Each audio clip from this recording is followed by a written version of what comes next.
नमस्कार दोस्तों, मैं Ranjit Kumar toppers coaching centre Siwan का डायरेक्टर आप सभी को अपने YouTube चैनल में स्वागत करता हूं।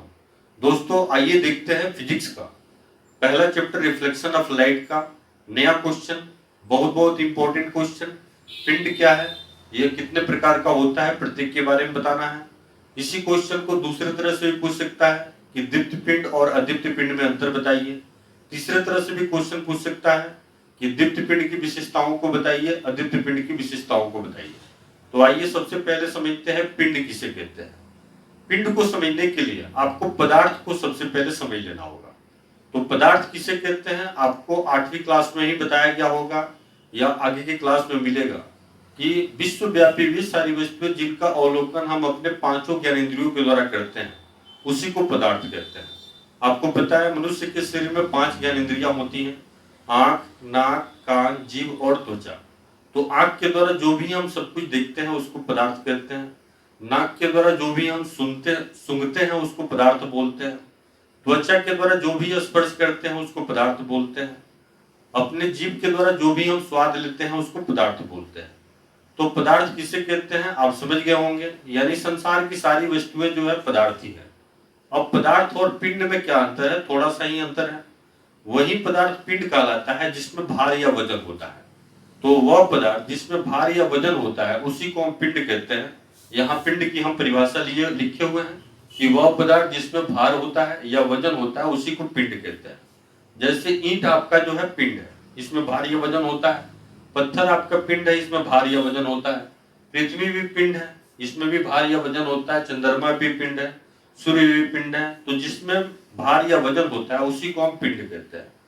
अब आप जो है हवा को पिंड नहीं कर सकते हैं, आग को पिंड नहीं कर सकते हैं क्योंकि इसमें भार या वजन नहीं होता है। ध्वनि को पिंड नहीं कर सकते हैं। तो जिसमें भार या वजन होता है उसी को हम पिंड कहते हैं। मनुष्य को पिंड कर सकते हैं, पेड़ पौधों को पिंड कर सकते हैं, कैंडल को पिंड कर सकते हैं क्योंकि इसमें भार या वजन होता है। तो पिंड किसे कहते हैं आप समझ गए होंगे कि वह पदार्थ जिसमें भार या वजन होता है उसी को पिंड कहते हैं। आइए आप देखते हैं पिंड के प्रकार के बारे में। पिंड जो होता है इनमें 2 प्रकार का होता है। पहला पिंड का प्रकार होता है दीप्त पिंड, लुमिनस इंटेंसिटी। दूसरा पिंड का प्रकार होता है अदीप्त पिंड, नॉन लुमिनस इंटेंसिटी। तो पहले दीप्त पिंड के बारे में जानते हैं। तो वह पिंड जिनके पास अपना प्रकाश होता है उसी को हम दीप्त पिंड कहते हैं, या जिनसे प्रकाश निकलता है उसी को हम दीप्त पिंड बोलते हैं। जैसे आपका जो है सूर्य हो गया, सूर्य जो होता है उससे प्रकाश निकलता है तो सूर्य को हम दीप्त पिंड बोल सकते हैं। या वह पिंड जिसके पास अपना प्रकाश होता है उसको दीप्त पिंड बोलते हैं। आपका सूर्य जो है दीप्त पिंड हो गया। उसी तरह से कैंडल जो हो गया वो भी आपका दीप्त पिंड हो गया। ये जलती हुई मोमबत्ती जो है ये भी दीप्त पिंड का उदाहरण है। उसी तरह से तारे जो है इनके पास भी अपना प्रकाश होता है, ये भी दीप्त पिंड के उदाहरण है। उसी तरह से बल्ब जो हो गया वो भी आपका दीप्त पिंड है, जलता हुआ बल्ब, क्योंकि इससे भी प्रकाश की किरण निकलती है, ये भी दीप्त पिंड का उदाहरण है। तो दीप्त पिंड किसे कहते हैं आप समझ गए कि वैसे पिंड जिनके पास अपना प्रकाश होता है या जिनसे प्रकाश निकलता है उसी को दीप्त पिंड बोलते हैं। जैसे सूर्य हो गया, सूर्य दीप्त पिंड है, इसके पास अपना प्रकाश है। जलता हुआ कैंडल है, मोमबत्ती, ये भी दीप्त पिंड का उदाहरण है। आपका जो है तारे जो है उनके पास भी अपना प्रकाश होता है, वो भी दीप्त पिंड के उदाहरण है। जलता हुआ बल्ब दीप्त पिंड का उदाहरण है। जुगनू जो है जिसके पास अपना प्रकाश होता है वो भी दीप्त पिंड का उदाहरण है। तो दीप्त पिंड किसे कहते हैं आप समझ गए। दूसरा आपका जो है अदीप्त पिंड है। तो अदीप्त पिंड जो होता है ऐसा पिंड होता है जिसके पास अपना प्रकाश नहीं होता है। जैसे चंद्रमा है, चंद्रमा चमकता है लेकिन उसका अपना जो है प्रकाश नहीं होता है, वो सूर्य के प्रकाश से चमकता है। उसी तरह से मनुष्य हो गया, उसके पास भी प्रकाश अपना नहीं होता है।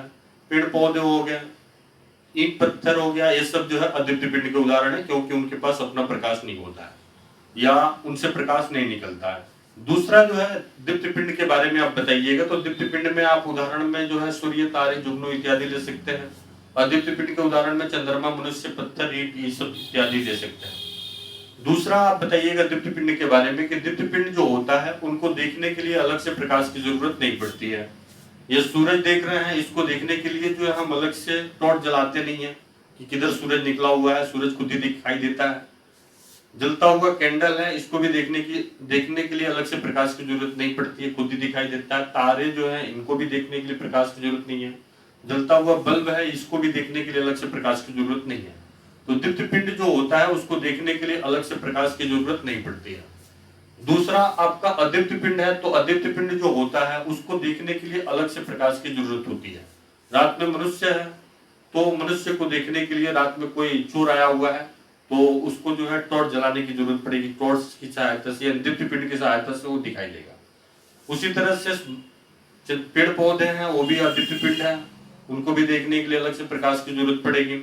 ईंट पत्थर, तो ये सब जितने भी अदीप्त पिंड होते हैं उनको देखने के लिए अलग से प्रकाश की जरूरत पड़ती है, यानी दीप्त पिंड की सहायता से ही अदीप्त पिंडों को दिखा जाता है।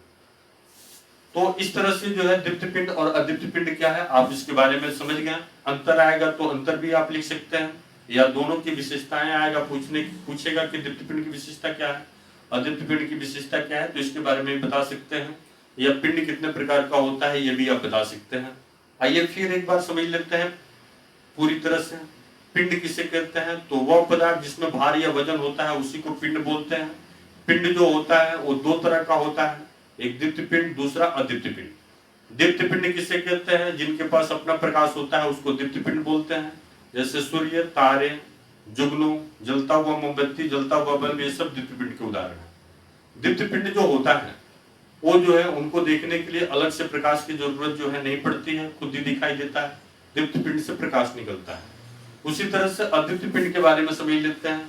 वैसे पिंड जिनके पास अपना प्रकाश नहीं होता है, जिनसे प्रकाश नहीं निकलता है, उसको अदीप्त पिंड बोलते हैं। अदीप्त पिंड में जो है पृथ्वी, चंद्रमा, पेड़ पौधे, मनुष्य, जानवर, पंछी, ये सब अदीप्त पिंड के उदाहरण है। आपका जो है अदीप्त पिंड जो होता है उनको देखने के लिए अलग से प्रकाश की भी जरूरत पड़ती है। तो इस तरह से दीप्त पिंड और अदीप्त पिंड तथा पिंड के बारे में आप निश्चित रूप से समझ गए होंगे। दोस्तों आपको हमारा काम पसंद आता है तो आप हमारे चैनल को सब्सक्राइब करें, शेयर करें, कमेंट करें, लाइक करें। बहुत बहुत धन्यवाद दोस्तों, थैंक यू।